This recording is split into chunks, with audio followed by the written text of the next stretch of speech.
आदाब नाजरीन, आप देख रहे हैं INN न्यूज। मैं हूं शौकत अली सूफी। सबसे पहले पेश हैं आज की सुर्खियां। हैदराबाद में जराइम की शरह में कमी, कमिश्नर पुलिस हैदराबाद की सालाना प्रेस कॉन्फ्रेंस में इंकशाफ। RTC मुलाजिमिन की रिटायरमेंट की उम्र 58 साल से 60 साल कर दी गई। शहरियत तरमीमी बिल और NRC के 5000 अर्जियां सुप्रीम कोर्ट में दाखिल की जाएंगी। TPCC मुबस्सिर निजामुद्दीन का ऐलान। वजीर आजम नरेंद्र मोदी ने सूरज ग्रहण का मुशाहिदा किया। भोपाल में साध्वी प्रज्ञा ठाकुर के खिलाफ नारेबाजी। उत्तर प्रदेश पुलिस एहतजाजी अवाम से 1.9 करोड़ रुपए वसूल करेगी। अब खबरें तफसील से।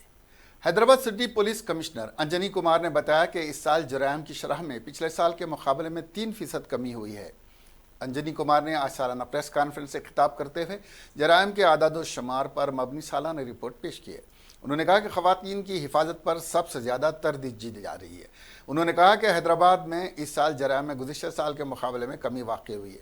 रहजनी और अगवा के मामलात में भी कमी आई है। अंजनी कुमार ने बताया कि चैन खींचने के वाक़यात में 30% कमी वाक़ हुई।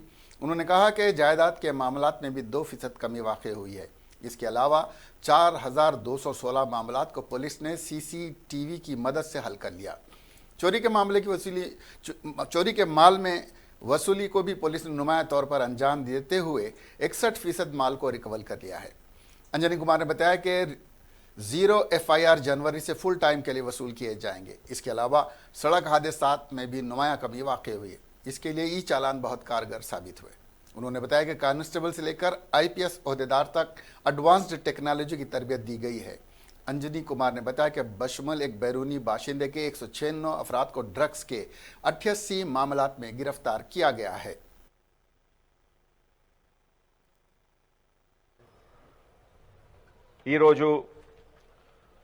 నాకు తర్వాత నాతోటి పాటు నా entire Hyderabad city police team కి చాలా సంతోషం.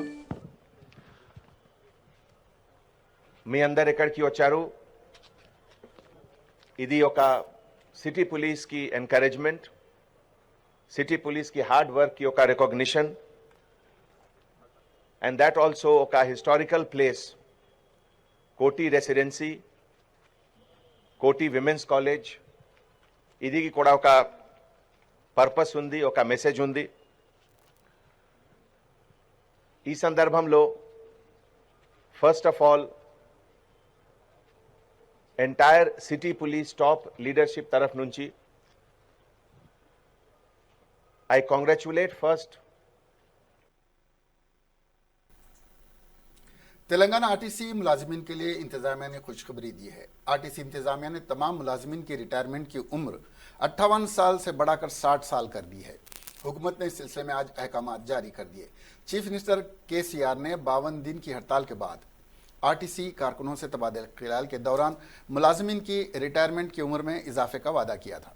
इस पस मंज़र में आज मुलाजिमिन की रिटायरमेंट की उम्र 58 साल से बढ़ाकर 60 साल करने के आर्डर पर chief minister K Chandrashekhar Rao ने दस्तखत कर दिए। हैदराबाद में शहरियत तरमीमी कानून NRC और NPR की मुखालिफत में कांग्रेस तर्जुमान सैयद निजामुद्दीन ने मीडिया से बात करते हुए कहा कि यह कवानीन दस्तूर पर हमला है और उन्होंने ऐलान किया कि इसके खिलाफ वो सुप्रीम कोर्ट से रुजू होंगे। निजामुद्दीन ने कहा कि CAA, NRC और NPR हिंदुस्तानी अवाम बिलखुसूस मुसलमानों और दीगर के मफादात के मगायर है, जिसके बास अवाम की शहरियत मुतासिर करने की यह दरपर्दा मज़मूम साजिश है। उन्होंने कहा कि इसके खिलाफ सुप्रीम कोर्ट में मफाद आमा की दरख्वास्त दाखिल की जा रही है। अवाम और रज़ाकाराना तंजीमें भी इस कार्य खैर में शिरकत कर सकती हैं। इस ज़िमन में उन्होंने एक हेल्पलाइन नंबर दिया है जो 9100109111 है और कहा कि इस नंबर से मज़ीद मालूमात हासिल की जा सकती हैं। अवाम बिला लिहाज मजहब व मिल्लत इससे इस्तेफादा करते हुए इन क़वानीन को मुस्तरद करने के लिए दरख्वास्तें दाखिल कर सकते हैं। इस मौके पर अशफाक अहमद एडवोकेट, मोहम्मद समीर वलीउल्लाह हैदराबाद अक़लियती डिपार्टमेंट कांग्रेस चेयरमैन और मोहम्मद इमरान खान भी मौजूद थे।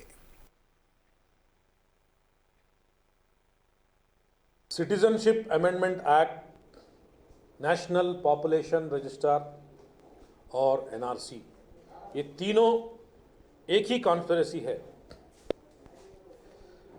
फर्स्ट स्टेप में मुस्लिम्स को टारगेट किया जा रहा है सिटीजनशिप अमेंडमेंट एक्ट में। इसके बाद दलित को, जैन्स को, बुद्धिस्ट को, क्रिश्चियंस को, सिख को, ये तमाम लोगों को एक के बाद एक टारगेट किया जाएगा। आज हिंदुस्तान में बीजेपी गवर्नमेंट कम्युनल लाइंस में एक दूसरे को डिवाइड करने का काम करते आ रही है। एक तरफ नरेंद्र मोदी साहब बोलते हैं कि हाँ, ये एनआरसी से हिंदुस्तान के मुसलमानों को और हिंदुओं को किसी को कोई प्रॉब्लम नहीं है। दूसरी तरफ उन्हीं की पार्टी के और government of India home minister Amit Shah ये बोलते हैं कि हम पूरे देश में एनआरसी कराएंगे, हिंदू हो या मुसलमान डॉक्यूमेंट ना सबमिट करने पे उन्हें डिटेंशन सेंटर भिजा दिया जाएगा। आज जो है हिंदुस्तान के अंदर इकोनॉमिक स्लोडाउन है, अनएम्प्लॉयमेंट की हालत ऐसी है कि पिछले 45 सालों में इतनी बुरी हालत कभी नहीं हुई। जीडीपी की लेवल इतना डाउन हो गया, पहले हम तो हमारे हिंदुस्तान को हम बड़े कंट्रीज से कंपेयर करते थे, आज हमारा कंपैरिजन हमारे जीडीपी की कंपैरिजन जो है पाकिस्तान, बांग्लादेश, अफगानिस्तान के लेवल में हो गई। ये मैं नहीं बोल रहा हूं, ये वर्ल्ड बैंक की लिस्ट बोल रही है। ऐसे हालात में अवाम का माइंड डाइवर्ट करने के लिए इतनी तेजी से सिटीजनशिप अमेंडमेंट एक्ट को लेकर आ गया और इसके बाद एनआरसी हम पूरे देश में नहीं करेंगे या फिर करेंगे, इसके बारे में कोई क्लियरिटी नहीं है। लेकिन फर्स्ट स्टेप में तो जो है एनपीआर, जो कि हर 10 साल में सेंसेक्स होता, वो आज पहली बार नहीं हो रहा। ये आज़ादी से 8वीं या 9वीं बार तक ये अब तक ये एनपीआर हुआ। लेकिन अब के एनपीआर में कुछ एडिशनल इंफॉर्मेशन है। वो ये है कि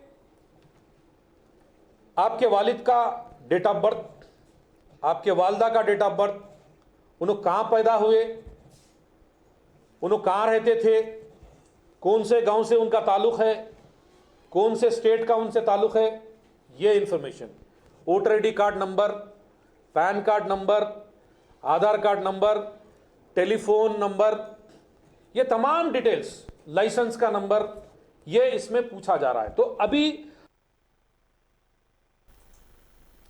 सदर तेलंगाना प्रदेश कांग्रेस कमेटी और रुकने पार्लियामेंट उत्तम कुमार रेड्डी ने कहा कि कांग्रेस पार्टी टीआरएस या बीजेपी जहां पर मौजूद हो वहां पर किसी भी प्लेटफॉर्म का हिस्सा नहीं बनेगी। गांधी भवन में आज कोर कमेटी मीटिंग के बाद एक प्रेस कॉन्फ्रेंस में यूएमएल की दावत पर रद्दअमल जाहिर कर रहे थे। उन्होंने कहा कि वजीर आला के चंद्रशेखर राव शुरू से ही बीजेपी के मुखालिफ अवाम फैसलों का हिस्सा बनते रहे हैं। इसी बिना पर कांग्रेस ने टीआरएस के साथ किसी भी एहतजाज में हिस्सा नहीं लेगी, जबकि कांग्रेस मुल्क भर में अपने बल पर एनआरसी, सीएए और एनपीआर जबरदस्त मुहिम चला रही है। वो टीआरएस और बीजेपी के प्लेटफॉर्म को छोड़कर किसी भी दीगर प्लेटफॉर्म का हिस्सा बनने के लिए तैयार है।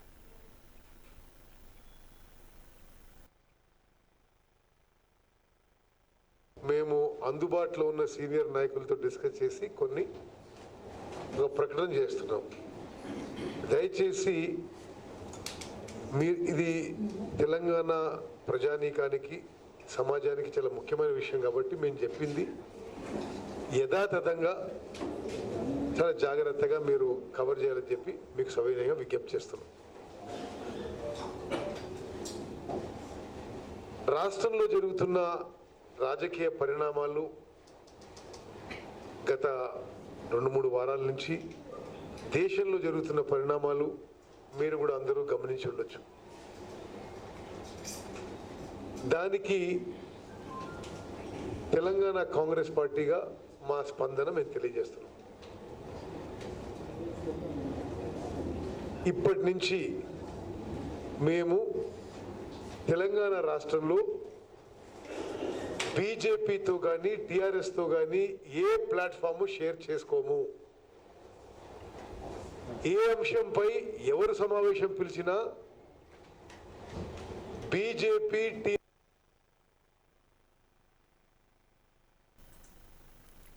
तेलंगाना में आज नादर फलकियाती नज़ारा देखने का मौका मिला। जारिया साल का आखिरी सूरज ग्रहण क्रिसमस की तकारीब के एक दिन बाद हुआ।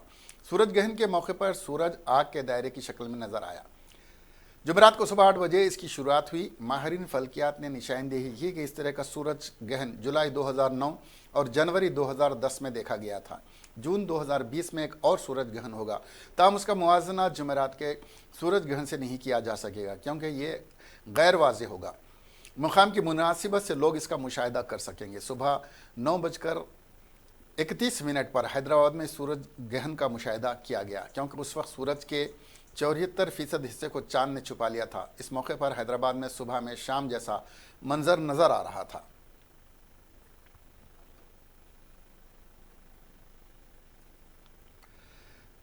रियासत तेलंगाना के ज़िले आदिलाबाद में सेलफोन चार्जिंग के दौरान एक नौजवान की मौत हो गई। गांधी हथनूर से ताल्लुक़ रखने वाला नौजवान परमेश्वर अपना मोबाइल फ़ोन पर चार्ज कर रहा था कि अचानक इलेक्ट्रिक शॉक लगने से झुलस गया। उसे फौरी तौर पर इलाज के लिए आदिलाबाद के रिम्स अस्पताल ले जाया गया। परमेश्वर ने इलाज के दौरान दम तोड़ दिया।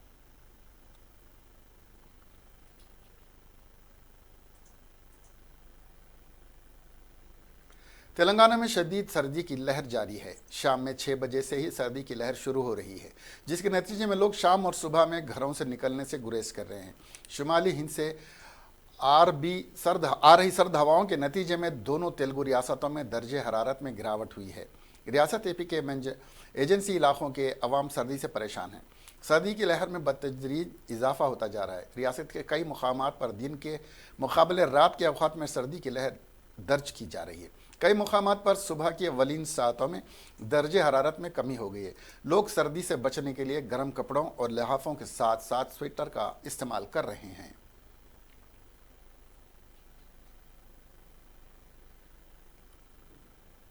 निजामाबाद लोकसभा से नुमाइंदगी करने वाले बीजेपी के रुकन पार्लियामेंट डी अरविंद ने 27 दिसंबर को मजलिस और मुत्तहदा मजलिस अमल की जानिब से शहरियत तरमीमी एक्ट और NRC के खिलाफ मुनक्किद होने वाले एहतजाजी जलसे की इजाज़त न देने का मुतालबा किया है।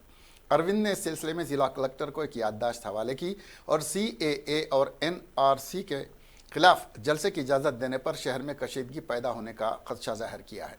रुकन पार्लियामेंट ने धमकी दी कि एहतजाजी जलसे की इजाज़त दी जाती है तो ऐसी सूरत में बीजेपी इसका जवाब देगी और उसके हम जिम्मेदार नहीं होंगे। बीजेपी लीडर ने इस मकतूब की नकल ज़िला SP को भी रवाना की। उन्होंने CAA पर एतराज़ करने वालों को अदालत से रुजू होने का मशवरा दिया है।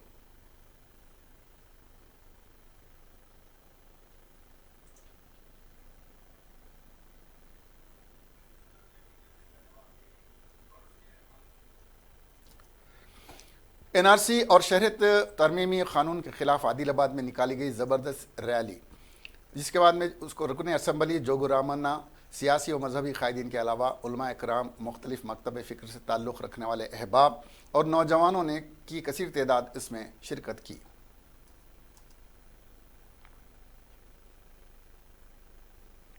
पुलिस पेट बशीराबाद में एक 21 साला नौजवान को कमसीन लड़की की असमत दरी के इल्ज़ाम में गिरफ्तार कर लिया गया। वाक़यात के बमूजिब कामारेड्डी ज़िले के जोगीपेट मंडल की यह लड़की अपनी नानी से मिलने के लिए पेट बशीराबाद आई थी, जहां पर उस नौजवान ने अपने आप को जोगीपेट का बताकर लड़की से दोस्ती की और उसकी नानी के घर आता जाता रहा। एक दिन लड़की वापस अपने घर जोगीपेट चली गई, जिसके बाद एक दिन ये नौजवान भी जोगीपेट पहुंच गया। इत्तेफाक से घर में कोई नहीं थे तो उसने लड़की के साथ ज़्यादती की और इसकी असमत दरी कर दी। वालिद ने पेट बशीराबाद पुलिस में इस वाक़े की रिपोर्ट दर्ज करवाई। पुलिस ने मामला दर्ज करके लड़के को गिरफ्तार कर लिया। मज़ीद तहकीक़ात की जा रही हैं। हैदराबाद में एक अफसोसनाक वाक़े में एक 3 साल का मासूम लड़का टांगे के नीचे आकर शदीद ज़ख्मी हो गया। यह वाक़या इतवार का है, ताहम उसकी इत्तला चारशंबे को लड़के के इंतकाल कर जाने के बाद सामने आई। तफसीलात के मुताबिक यह मासूम लड़का अपने वालिदैन के साथ मेराज पाम्स अरेबियन रिसोर्ट्स गड्डी गोड़ा में आया हुआ था, जहां पर एक टांगा ग्राहकों की तफरीह के लिए रखा गया है, जिसके नीचे आ जाने से लड़का शदीद जख्मी हो गया और दौरान इलाज इसका इंतकाल हो गया। पुलिस के मुताबिक यह हादसा टांगा चलाने वाले की गफलत की वजह से वाक़ हुआ है। पुलिस ने टांगा चलाने वाले शरीफ के खिलाफ केस रजिस्टर करके तहकीकात का आगाज कर दिया है। सऊदी अरेबिया के एक इंजीनियरिंग के तालिब इल्म को पुलिस बंजारा हिल्स ने एक एयर होस्टेस को शादी के बहाने उसका जिस्मानी इस्तेसाल करने और 15 लाख रुपए ले लेने के इल्ज़ाम में गिरफ्तार कर लिया है। सलीम नामी सऊदी अरब का ये 30 साल तालिब इल्म शहर के खानगी इंजीनियरिंग कॉलेज में ज़ेर तालीम है। उसने सऊदी एयरलाइंस में बहैसियत एयर होस्टेस 2015 से खिदमत अंजाम देने वाली लड़की को अपना दोस्त बनाया और दोनों में मोहब्बत हो गई और इस दौरान दोनों लिव इन रिलेशन में रहने लगे। ये खातून शेख पेट की पैरामाउंट कॉलोनी में सलीम के घर में ही रहती थी। सलीम ने अपने वालिदैन से भी इस लड़की का तारुफ करवाया था और शादी का वादा किया था। इस पर भरोसा करते हुए लड़की ने 15 लाख रुपए सलीम को दिए। 6 दिसंबर को एयर होस्टेस ने सलीम को देखा कि वो रियाज से हैदराबाद आ रहा था।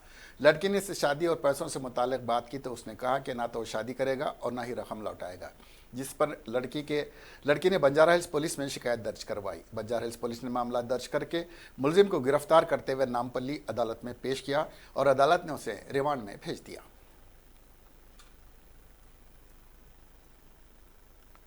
उत्तर प्रदेश पुलिस ने जुमेरात के रोज़ शहरियत तरमीमी कानून के खिलाफ एहतजाज के दौरान तशद्दुद करने वाले अफराद की तस्वीर जारी की। ज़िले माऊ पुलिस शरपसंदों की तस्वीर सोशल मीडिया पर जारी की गई। मुलजिमीन के पोस्टर्स भी जारी किए गए हैं। पुलिस ने कहा कि मुलजिमीन का पता बताने पर शनाख्त राज में रखी जाएगी और इनाम दिया जाएगा। मुलजिम की तस्वीर व्हाट्सएप और फेसबुक पर शेयर की गई हैं। यूपी डीजीपी के दफ्तर के मुताबिक यूपी में अब तक होने वाले तशद्दुद में करीब 17 अफराद की मौत हो चुकी है और 213 मुकदमात में 925 अफराद को गिरफ्तार किया गया है। मोई ज़िले में पीर के रोज़ होने वाले फसादात में पुलिस ने 110 मुलजिमीन की तस्वीर वाला एक पोस्टर जारी किया है। पुलिस ने बताया कि मुलजिमान की तस्वीर वीडियोस और सीसी कैमरों और मीडिया से ली गई हैं।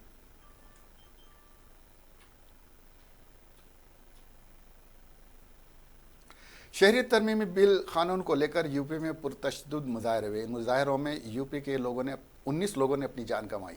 वहीं यूपी में सरकारी जायदादों को नुकसान भी हुआ। इसके लिए वज़ीर आला योगी आदित्यनाथ ने 19 दिसंबर को अफसरों को अहकाम दिए थे कि वो मुजाहरीन की शनाख्त करके उनसे नुकसान की भरपाई करें, जिसके बाद ये कार्रवाई शुरू की गई। रिपोर्ट के मुताबिक 180 फसादियों को लगभग 1.9 करोड़ यानी 1.90 करोड़ रुपए के नुकसान की भरपाई करने के लिए नोटिस जारी की गई है। नोटिस में ज़्यादातर उन लोगों के नाम शामिल है जिनकी शनाख्त एहतजाजी मुजाहरों और गिरफ्तारी के दौरान लिए गए वीडियो या तस्वीरों के स्कैन के जरिए हासिल की गई हैं।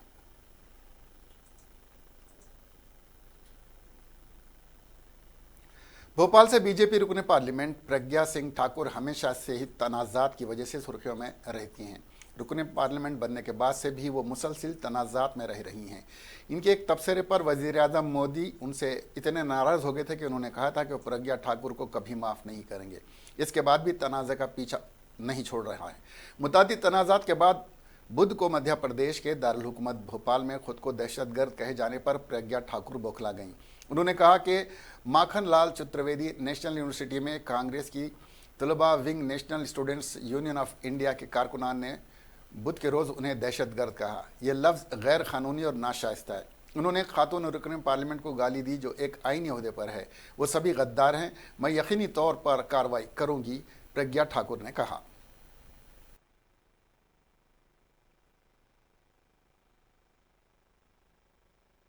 हम इस प्रकार से 16 घंटे से बिना खाए पिए बैठे हैं, रात भर ठिठुरते रहे। कोई व्यक्ति मेरे पास सहयोग के लिए नहीं आया। तो मैंने कहा कि मैं तुरंत आती हूँ। मैं वहाँ गई, उन्होंने अपनी समस्या बताई। मैंने उनकी समस्या को सुना और सुनकर के प्रशासन, वहाँ का जो कॉलेज प्रशासन है, उसको मैंने कॉल करवाया तो कोई बात करने के लिए तैयार नहीं था। फिर मैं वहाँ खड़ी रही। बच्चियाँ असुरक्षित हो गई थी क्योंकि ये लोग जो यहाँ के अराजक तत्व हैं वो सब वहाँ इकट्ठे हो गए और देश विरोधी नारे लगाने लगे। बच्चियाँ असुरक्षित थी। मैंने पुलिस से बहुत कहा कि ये गलत है, बच्चियाँ हैं, अकेली बैठी हैं यहाँ, असुरक्षित हैं। अगर इनको सुरक्षा नहीं दी गई तब तक मैं हटूंगी नहीं। इसके बाद फिर मैं राज्यपाल जी के पास गई। जब यहाँ के प्रशासन ने बात नहीं की तो मैं राज्यपाल जी के पास गई। वहाँ उनको पूरी बात बताई, मैंने लिखित में भी दिया। वहाँ से उन्होंने तत्काल वहीं से समाधान किया, वीसी को बात की, रजिस्ट्रार को बात करके उन्होंने समाधान किया। बच्चियों को एग्ज़ाम देने का पूरा हक है और वो देंगी। और फिर मैं आई, मैंने बच्चियों को कहा कि तुम लोग एग्जाम दोगे, तुम्हारी डिमांड पूरी हुई। बच्चियों के साथ अन्याय नहीं होना चाहिए। वो छात्रा है, पत्रकार विश्वविद्यालय की छात्राएं हैं, आगे चल करके पत्रकार बनेंगी। और दूसरी बात, लड़कियां भी हैं, बहुत मुश्किल से लड़कियां इन क्षेत्रों में आ पाती हैं। और जब आई हैं तो उनको इस प्रकार से उनके जीवन के भविष्य के साथ खिलवाड़ नहीं करना चाहिए। और मैंने उनको आश्वासन दिया, उनको जूस वगैरह पिला करके मैंने कहा तुम एग्जाम दोगी, इसलिए पहले जूस पियो, कुछ खाओ पियो, मैं जाती हूँ राज्यपाल जी के पास। तो पहले उनको मैं खिला पिला के फिर गई। वापस आकर के मैंने उन्हें कहा कि राज्यपाल जी ने व्यवस्था कर दी है और अब तुम घर जाओ। तो वो गई। मुझे ऐसा लगता, मैं एक बात कहती हूँ कि विद्यार्थियों के एनएसयूआई के लोग, कांग्रेसी लोग वहां पहुंचे।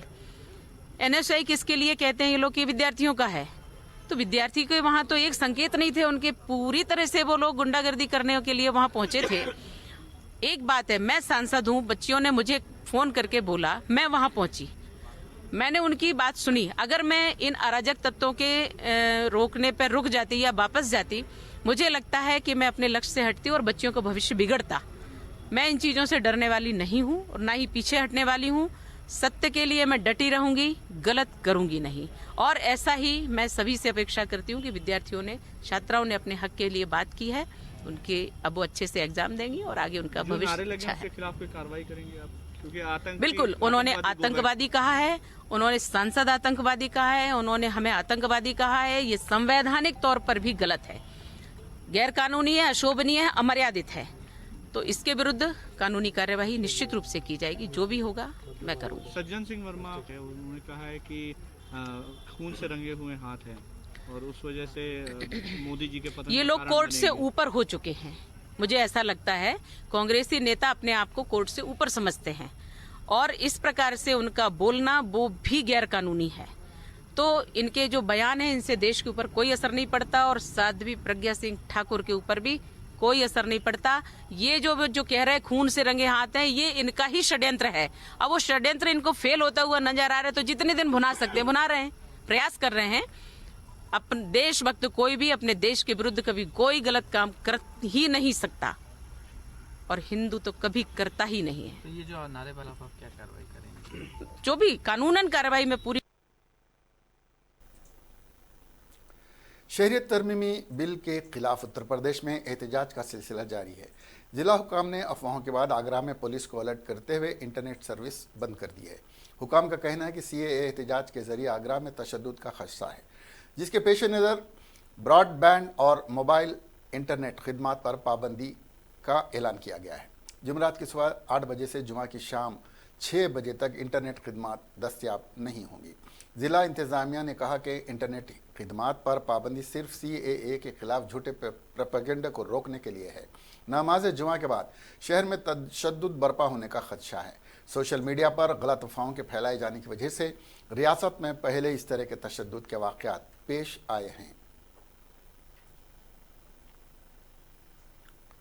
हिंदुस्तान के अलावा दुनिया के कई ममालिक में आज सुबह सूरज ग्रहण वक़ूफ़-पज़ीर हुआ। हिंदुस्तान में सुबह 8:08 से ये सूरज ग्रहण शुरू हुआ और सुबह 11:11 पर ख़त्म हुआ। लोगों ने सूरज ग्रहण को दिलचस्पी के साथ देखा है। वज़ीर-ए-आज़म मोदी ने दिल्ली में अपनी रिहाइशगाह पर ग्रहण देखने की कोशिश की। बादल छाए रहने की वजह से सूरज ग्रहण नहीं देख सके, लेकिन मोदी ने कहा कि उन्होंने एक बराह रास्त नशरियाती प्रोग्राम के जरिए केरला के कोझिकोड से ग्रहण की फुटेज देखी है। सूरज ग्रहण के फौरन बाद ही रियासत भर के पुजारियों ने रसूमात अदा करनी शुरू की। अकीदतमंदों को मंदिरों की सफाई के बाद मंदिर में दाखिले की इजाज़त दी गई। हिंदुस्तान के साथ साथ सऊदी अरब, कतर, मुत्तहिदा अरब अमारात, अमान, Sri Lanka, Malaysia, Indonesia, Singapore, Mariana जज़ायर और गोवा में जुज़वी ग्रहण देखने को मिला है।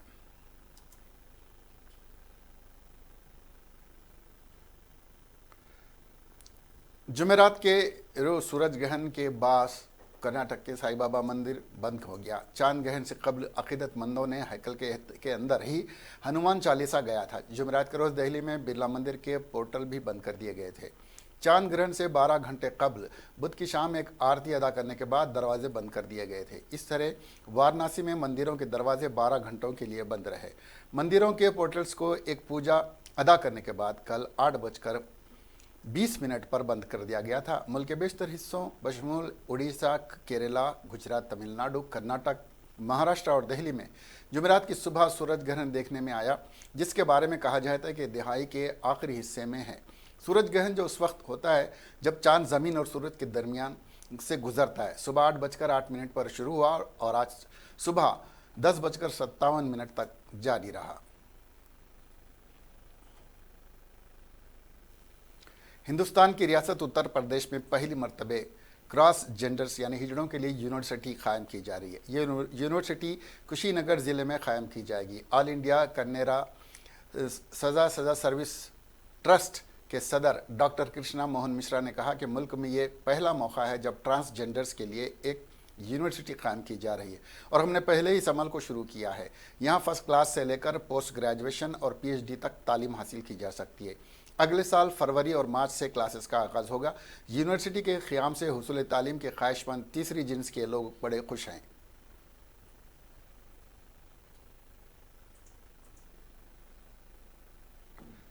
मुल्क में शहरियत तरमीमी एक्ट के खिलाफ जारी एहतजाज के दरमियान रिलायंस फाउंडेशन के बानी मुकेश अंबानी की अहलिया के जाली ट्विटर अकाउंट से कई ट्वीट सामने आए थे।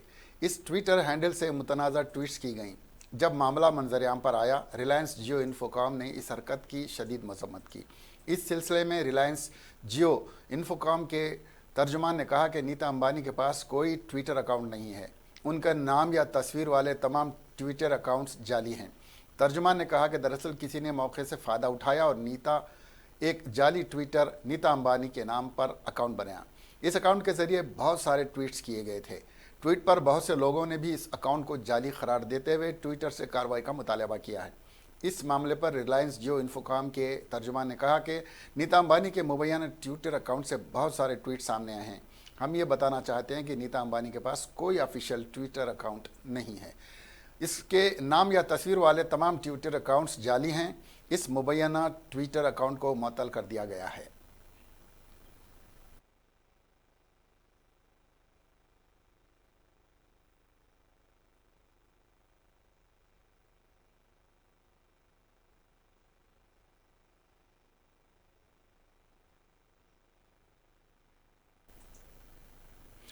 आखिर में सुर्खियां एक बार फिर। हैदराबाद में जराइम की शरह में कमी, कमिश्नर पुलिस हैदराबाद की सालाना प्रेस कॉन्फ्रेंस में इंकशाफ। आरटीसी मुलाजिमीन की रिटायरमेंट की उम्र 58 साल से 60 साल कर दी गई। शहरियत तरमीमी बिल और NRC के 5000 अर्जियां सुप्रीम कोर्ट में दाखिल की जाएंगी। TPCC मुबस्सिर निजामुद्दीन का ऐलान। वज़ीर आज़म नरेंद्र मोदी ने सूरज ग्रहण का मुशाहिदा किया। भोपाल में साध्वी प्रज्ञा ठाकुर के खिलाफ नारेबाजी। उत्तर प्रदेश पुलिस एहतजाजी अवाम से 1.9 करोड़ रुपए वसूल करेगी। अब हमें दीजिए इजाजत। देखते रहिए INN चैनल। खुदा हाफिज।